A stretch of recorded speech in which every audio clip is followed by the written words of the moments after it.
Good day. I'm Thomas Tabira, and we are here today to discuss about global citizenship. We have made quite a few presentation to simply teach you a bit of global citizenship. I am here today with Miss Mahilum and Miss Nuge to bring you knowledge about its importance, examples, role, privilege, rights, attributes of being one, and how to obtain itself. So, without further ado, let us listen to Miss Mahilum for the introduction of global citizenship. And I hope you learn something valuable and applicable to your lives upon hearing our presentation.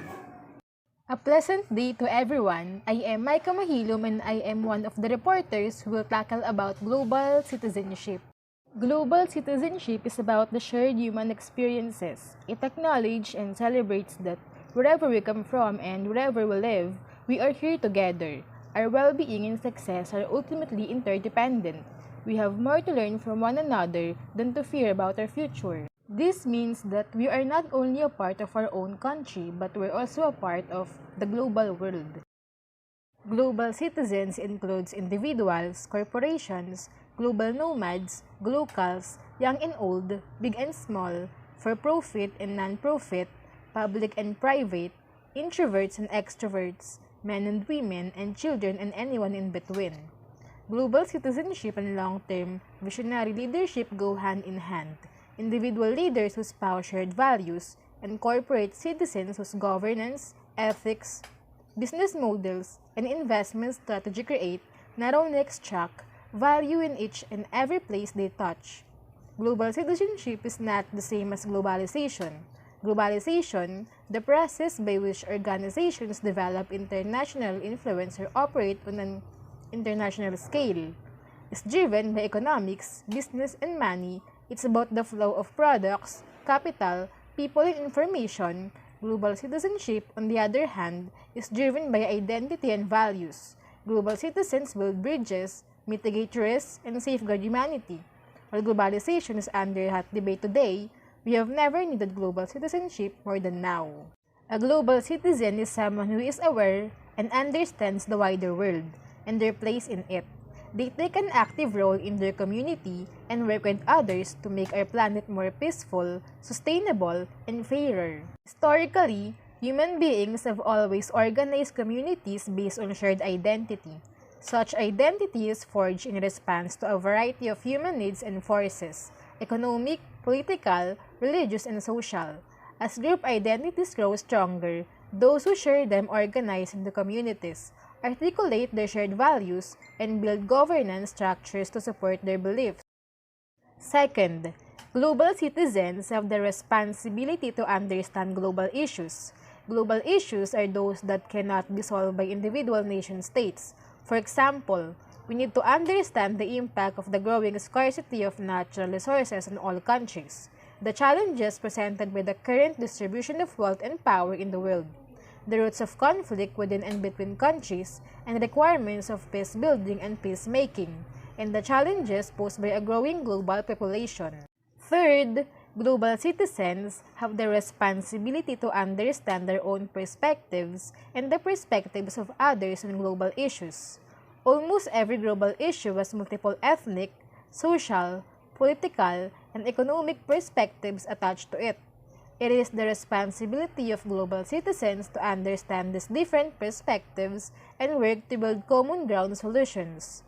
A global citizen usually avoids taking sides with one particular point of view, and instead searches for ways to bring all sides together. Fourth, global citizens have the responsibility to advocate for greater implementation by our countries of international agreements, conventions, and treaties related to global issues. Global citizens have the responsibility to advocate for having our countries sign outstanding global agreements that they have not signed and for ratifying and complying with those that they have signed. Acts are one of the building blocks of global collaboration among countries. Collaboration that is essential for a building sustainable world community. Country global citizenship is just as important as the global citizenship of an individuals. Fifth, Global citizens have the responsibility to promote and advocate for greater international cooperation between our countries and other nations. When a global issue arises, it is important for global citizens to speak out on how our countries can work with other nations to address this issue, and how our countries can work more effectively with established international organizations like the United Nations rather than proceed on a unilateral course of action. So, hey guys, I'm Thomas again to teach you about the importance of global citizenship.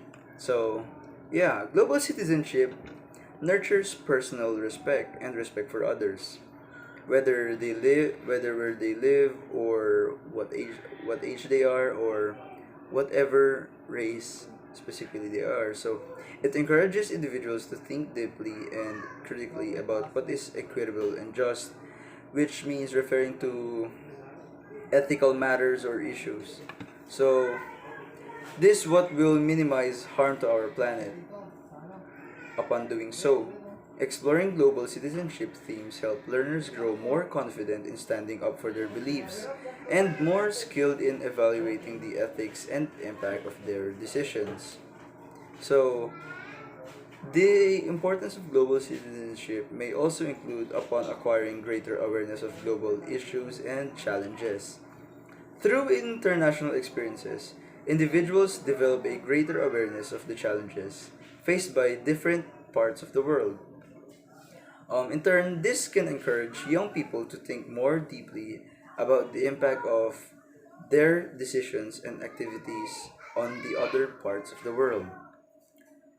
Global citizens understand that local events are significantly shaped and affected by global and remote events, and whichever vice versa. They champion fundamental human rights above any national law or identity and social contracts that preserve elements of equality among all people. Upon importance of global citizenship, this may broadening your horizons might as well be included. By this, I actually mean by making you see a wider range of opportunities or chances, and also to increase the range of one's knowledge, understanding, or experience. And we may say that travel is an example of broadening your horizon. For example, you travel somewhere, and especially the places you haven't even gotten there. So everything you see is always stuck in your head, and you will remember it, for it has been a great time for you, or whether you have someone to be with. And of course, college, because yeah, college, the teachers and the professors have been teaching you, and the only thing for you to do is remember. So yeah, college can help to broaden your horizons or mind. Yes. So another thing is developing knowledge and expertise. While knowledge is described as information acquired through experience or education, expertise implies being a leader in the field through having a level of skill that goes beyond just knowing things. So it means whenever you have tried physical activities upon learning the things that you are about to do, like you can say it's like a vocational or technical jobs in which you have studied in TESDA, and you are implementing the stuff that you have learned physically. So, globalization brings the traditional concept of citizenship into questions, as it becomes easier to identify oneself with a set of common global interests shared by many. Some of these universal interests include sustainability, human rights, and economic stability. Citizenship also brings benefits for schools, other educational organizations, and for society at large.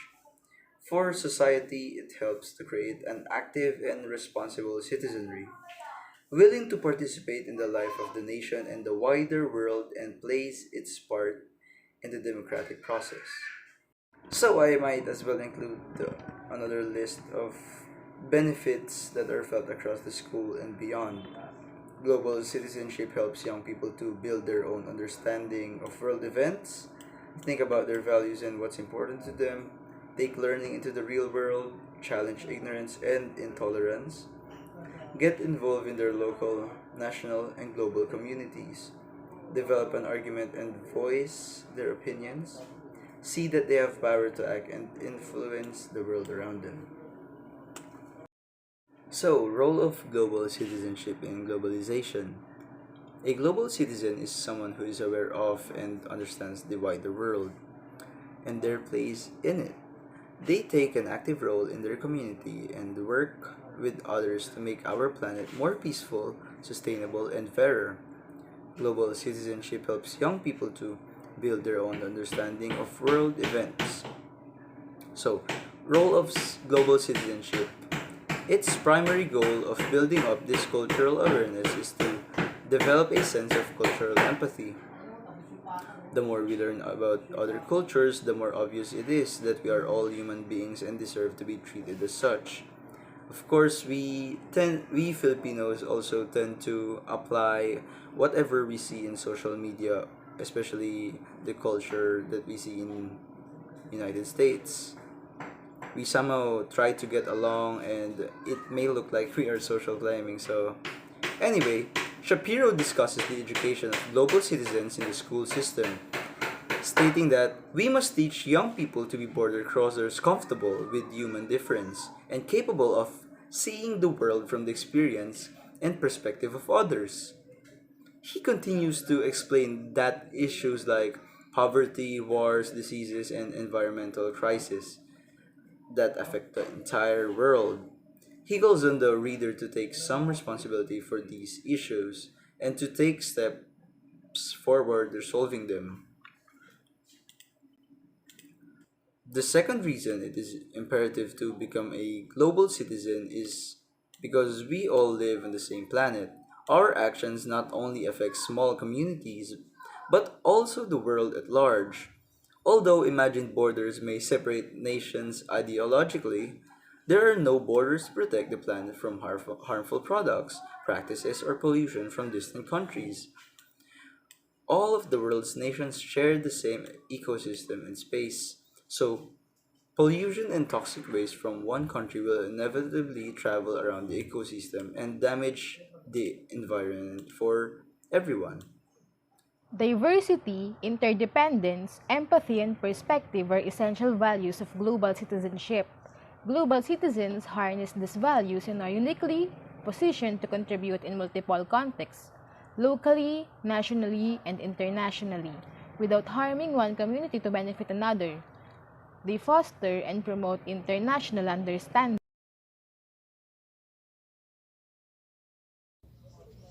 Hello everyone, I am Cristel Eliza Einuke to continue the discussion. Now, let's talk about the rights of global citizenship. The rights of global citizens are embedded or fixed in the Universal Declaration of Human Rights, first drafted in 1948 after World War II. And the essence of this is liberty, equality, and equity since then. But there are changes that occur in the political, economic, social fabric of society. There is also new right that not included in 1948 Human Rights Agenda. What is it? First is digital access right. This is closely linked to freedom of expression and privacy. Are those that allow people to access, use, create, and publish digital media, as well as access and use computer, other electronic devices and communication networks. Second is LGBT right. Human rights watch work for lesbian, gay, bisexual, and transgender people's right, and with activists representing a multiplicity of identities and issues. They also have the right just like male and female. The third is environmental right. Human rights and the environment are intertwined. Human rights cannot be enjoyed without a safe, clean, and healthy environment. And sustainable environmental governance cannot exist without the establish of and respect for human rights. Some people cite the emergence of new right and changing political system as calling forth the need for an update Universal Declaration of Human Rights. Now, let's talk about the global citizenship responsibility. A global citizen living in an emerging world community has moral, ethical, political, and economic responsibilities. These responsibilities include: Number 1, the responsibility to understand one's own perspective and perspective of others on global issues.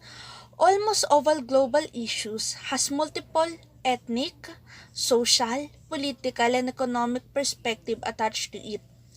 It is responsibility of global citizens to understand these different perspectives and promote problem-solving, consensus among the different perspectives, and the building of common ground solution.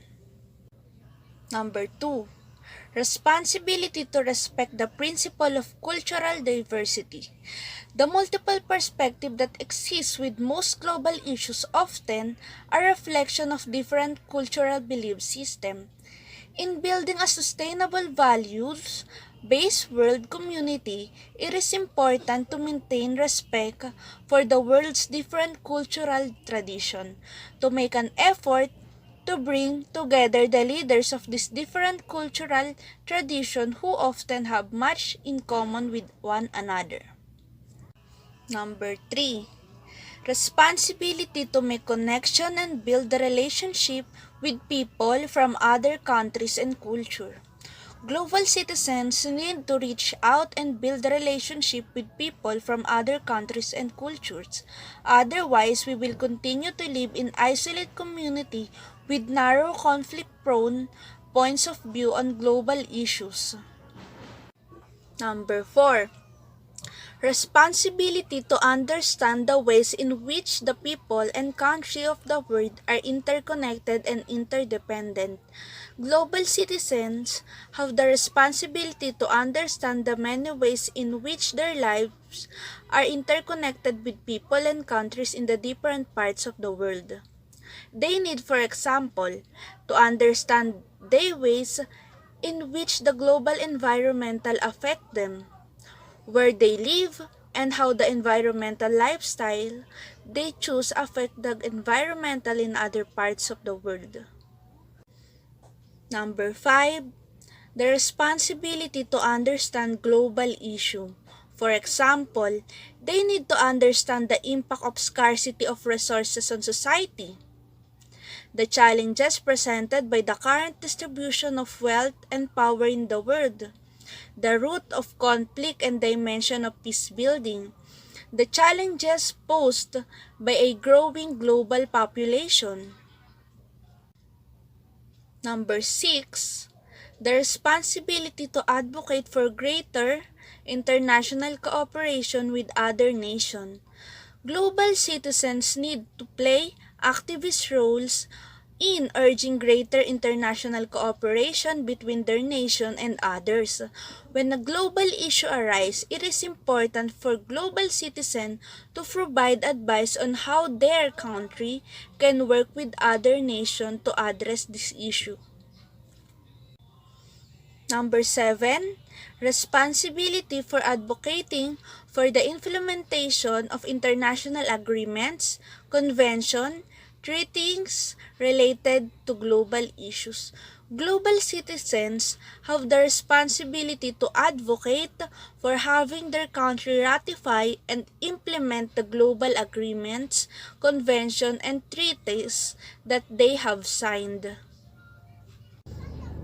Number 8, responsibility for advocating for more effective global equity and justice in each of the value domains of the world community.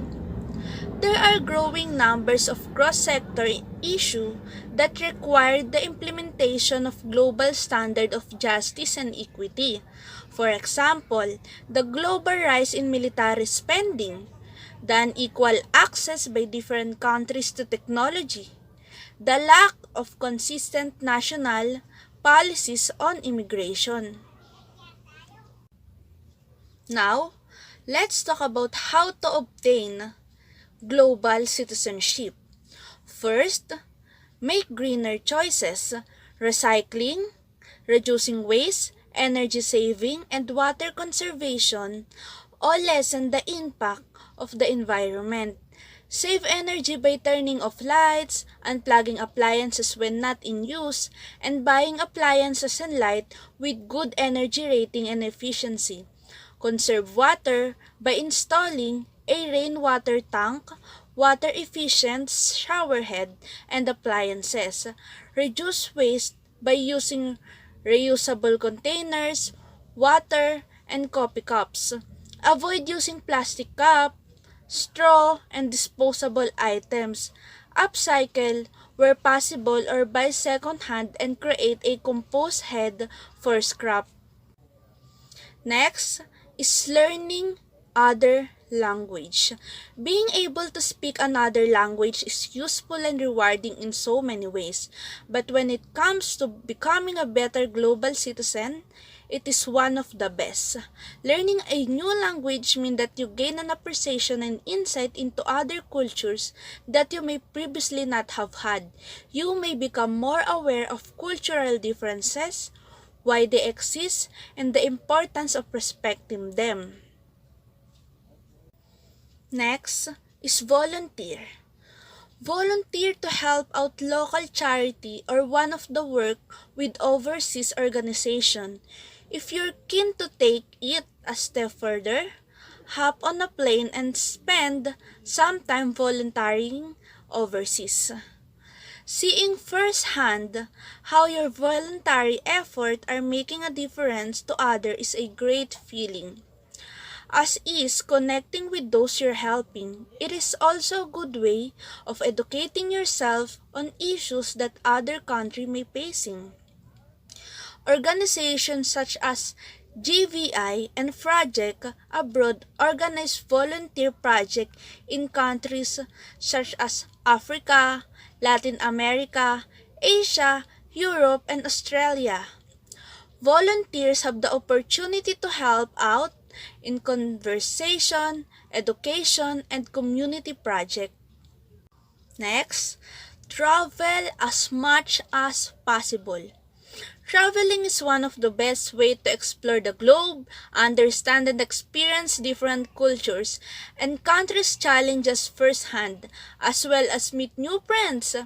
Gaining a global perspective can help us reflect and appreciate what we have, and increase empathy for others is a key characteristic in becoming a better global citizen. Before traveling, think about what you're really passionate about, doing or discovering. Think local cuisine, local templates, or going off the beaten track. Research if you can and connect with locals who can help. Sharing is common passion is good way to see common perspective for new point view. Next, education is key. Educating yourself about what's going on in the world is a great way to become a better global citizen. With a multitude of sources available at our fingertips, learning is our ever a click away. Learn about different cultures online, read blogs and news sites about different countries' politics, current affairs and cultures, and research local, cultural, community events or celebration which you can attend. You can also use social media and communication to help and develop friendship with people all over the world. So, why not go ahead and give it a go? Again, I am Cristel Eliza A. Nuke. Thank you for listening and I hope you learned something from me.